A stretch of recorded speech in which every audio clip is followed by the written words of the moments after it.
seguimos na missão extraordinária que o Senhor nos comissionou no Planalto Central. Meu pai veio para cá em janeiro de 57, trazendo a primeira máquina de concreto armado. Nesse período, Deus estava trabalhando comigo em São Paulo, quando eu me converti. Mas meu pai chegou aqui e ficou trabalhando, indo e voltando para São Paulo, né? Estava na construção de Brasília e foi batizado pela primeira igreja em novembro de 1960.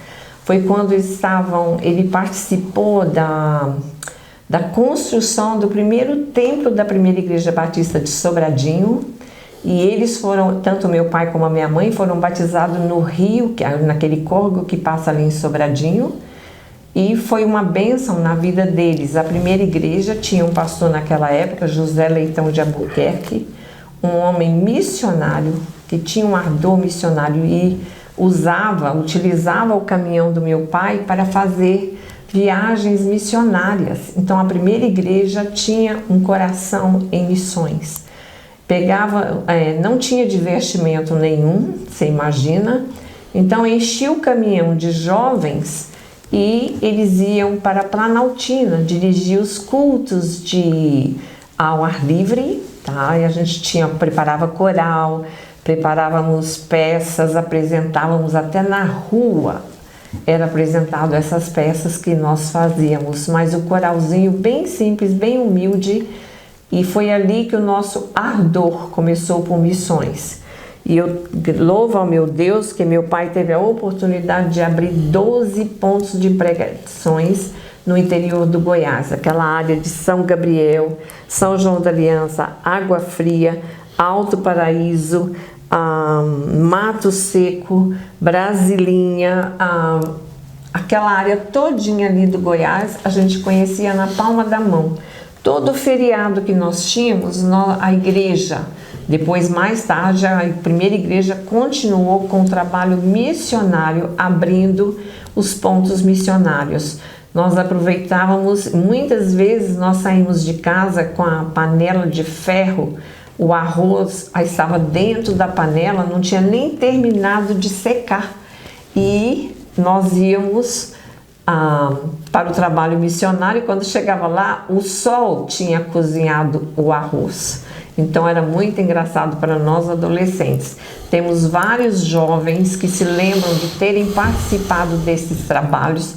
Alguns membros da primeira igreja, outros estão em outras denominações, mas estão ativos e atuantes na obra do Senhor. Temos muitas bênçãos a serem contadas e vários desses trabalhos continuam na ativa. Então é uma bênção para nós. Podemos olhar para trás e vermos o percurso do Senhor na obra dele, alastrando, expandindo o campo. Paulo Wayne Noland era o secretário executivo e eu me lembro, eu estava na casa dele, eu ajudava a família com aulas de português, ajudava na cozinha, ensinando as crianças a comerem comida brasileira.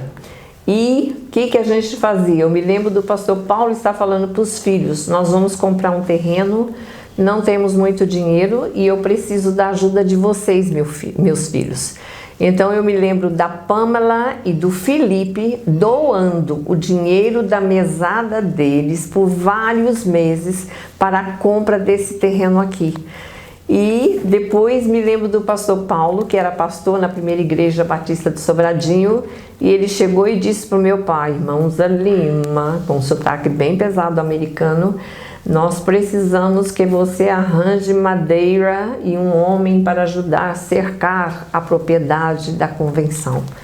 Aí meu pai diz, deixa comigo. E me lembro do meu pai catando toda a madeira que veio para cá, veio de uma fazenda que meu pai tinha comprado alguns anos atrás. Era uma aroeira. E vieram fazer a cerca. Só que aqui na Asa Norte não tinha nada. Então tinha que trazer o almoço para os peões. E eu saía correndo da escola e vinha trazer o almoço para o meu pai. Um dos peões chamava Iron, que foi um dos pioneiros do trabalho batista lá no Mato Seco. E ele ficou aqui vários dias. Ele dormia aqui, né? E foi a primeira cerca de arame farpado que foi feita aqui, foi com toda a madeira doada pelos meus pais, e o trabalho do Iron, que foi uma bênção também. E ele era muito caprichoso e levou muito tempo para fazer essa cerca. E eu vinha correndo de ônibus, descia lá no Eixão. O ônibus não passava no Eixinho, era no Eixão. E do Eixão para o Eixinho era matagal, só tinha uma trilhazinha.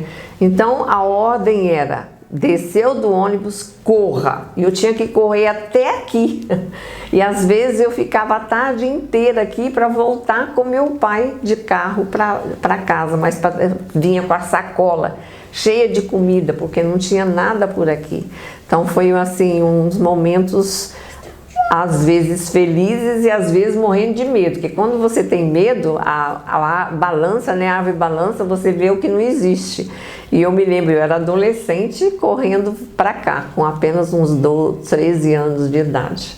Então essa foi uma experiência que eu não vou esquecer nunca, do corre-corre da construção. Sempre teve desafios. Eu me lembro em Mato Seco, não tinha luz, e você tinha que calcular a gasolina. Eu fui de fusquinha lá, um fusquinha amarelo, ainda solteira, que eu fui a primeira mulher nomeada missionária totalmente paga pela União Feminina.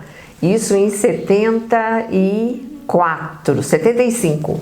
Então eu andava de fusquinha para todo esse interior do Goiás e tinha que calcular a gasolina, porque lá no Mato Seco não tinha gasolina. Então você imagina, eu ficava, ai meu pai do céu, e os cálculos, onde que vai ter posto? Então você sempre teve dificuldade nisso. E me lembro também com meu pai, quando que a gasolina acabou, entendeu? O carro que era velho quebrava. Uma vez meu pai, com o carro cheio, com um caminhão cheio de adolescentes, ele encheu o pneu de capim e dirigiu o caminhão até chegar num posto de gasolina. Isso é desafio, gente. Outra vez a água acabou, não tínhamos água para beber. Ele falou, olha, só tem água no radiador. Eu posso tirar um pouquinho para vocês. Mas quem tá com sede, cara, você não tá nem aí. Eu bebi água de radiador. Entendeu? Outra vez a comida acabou. E agora, o que nós vamos fazer? Um bando de jovens, o que nós fizemos? Nós fomos num pé de cagaita. Só que a cagaita, só quem é do Nordeste vai saber. Come uma cagaita quente para você ver o que vai te acontecer. E nós entramos nessa cagaita quente, o sol, 2 horas da tarde, o carro quebrado. Meu pai consertando calmamente os jovens. Então você acha que isso não era desafio para nós? E outra coisa, tinha que orar porque na segunda-feira tínhamos aula. Tínhamos que estar de volta. E esses cultos, quando é culto de roça, no interior, não tem hora para acabar, só tem hora de começar. E a pessoa fala para você, pastor, canta mais um hino. E aí cantava-se. Pastor, onde que está aquele texto? Na outra vez que o senhor veio aqui, o senhor falou aquele texto para nós, a gente esqueceu. Dá para o senhor falar de novo? Mas qual texto, minha irmã? O senhor falou assim, assim, assim. Aí você vai ensinar. Então nunca a gente tinha hora certa para voltar, tinha hora para ir, mas não para voltar. Então esses foram os desafios da época. Mato Seco, contar uma história, na cidade não tinha luz e eu ficava às vezes no sábado até 11 horas da noite contando história em flanela, com a lanterna, alguém usando a lanterna iluminando. E eu me lembro de uns 2 ou 3 velhinhos que hoje já estão na glória. A filha deles é crente consagrada da igreja lá do Jardim Paquetá. E os velhinhos falavam, os pais dela, os avós dela, não, conta mais uma história. Eu sempre ia com a sacola cheia de história em flanela. Terminava uma, contava outra, porque eu tinha que aproveitar o desejo deles de ouvirem a palavra. Então eu contava a história até 11h30 da noite. Com a lua cheia, aí pronto, aí é que não tinha chance de acabar mesmo. E às vezes a gente terminava fazendo uma grande roda, fazia brincadeira com as crianças caindo de sono, mas queriam ouvir mais e mais de Jesus. Esses foram desafios e grandes. Que Deus nos abençoe neste momento de desafios. A igreja cresce quando ela é desafiada. E agora estamos em uma crise onde somos desafiados a crescer, a andar, a marchar. E estamos com Cristo e Ele está conosco e hemos de vencer. Essa é a hora de se levantar. A Igreja de Cristo jamais vai parar. Temos uma missão extraordinária: pregar o Evangelho que salva. Olhe pro alto, mantenha a fé. Deus está no trono, te mantém de pé. Não se detenha, vamos em frente. Você foi chamado a uma missão excelente. Desde o passado, os servos de Deus enfrentaram tudo por um plano seu.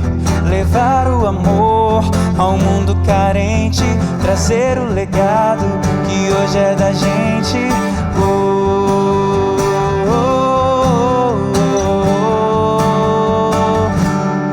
Essa é a hora de se levantar. A Igreja de Cristo jamais vai parar. Temos uma missão extraordinária: pregar o Evangelho que salva. Essa é a hora de se levantar. A Igreja de Cristo jamais vai parar. Temos uma missão extraordinária: pregar o Evangelho que salva. Com lutas ou sem lutas, nós temos o privilégio da promessa do Senhor aqui. A igreja é do Senhor e as portas do inferno não prevalecerão contra ela.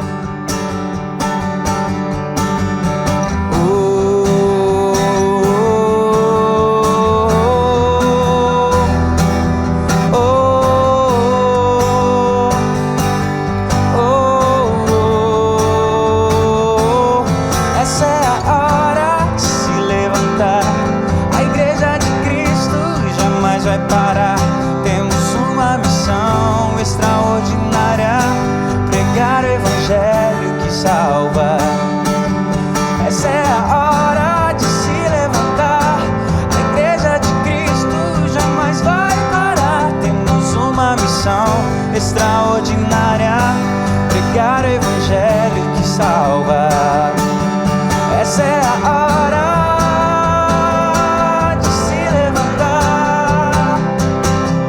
Temos uma missão extraordinária: pregar o Evangelho que salva.